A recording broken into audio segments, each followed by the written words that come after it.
আপনার বাচ্চা অমনোযোগী, পড়াশোনা করতে বসলে বারবার উঠে যায়, কিছুতেই পড়াশোনায় মন বসে না, কি করবেন জেনে নিন। একটা ছোট্ট উপাচার আমি দিচ্ছি, এটা করবেন, আপনার বাচ্চা কিন্তু বাধ্য হবে, করে কিন্তু দেখতে পারেন। নমস্কার, আমি জ্যোতিষী রাজদীপ শাস্ত্রী।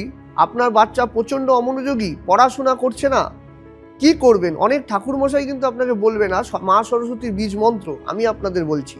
মা সরস্বতীর বীজ মন্ত্র হচ্ছে ওইং।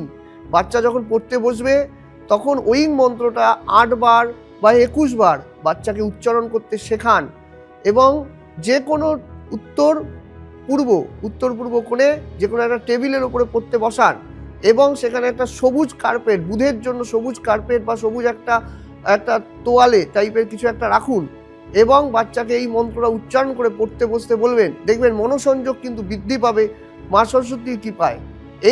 এই যে ছোট্ট একটা উপাচার, এটা করুন, আপনার জীবনে কিন্তু আপনার বাচ্চা কিন্তু অবদ্ধতা কিন্তু দূর হবে, সে কিন্তু পড়াশোনায় কিন্তু অনেকটা মনোসংযোগ বৃদ্ধি পাবে। করে দেখুন।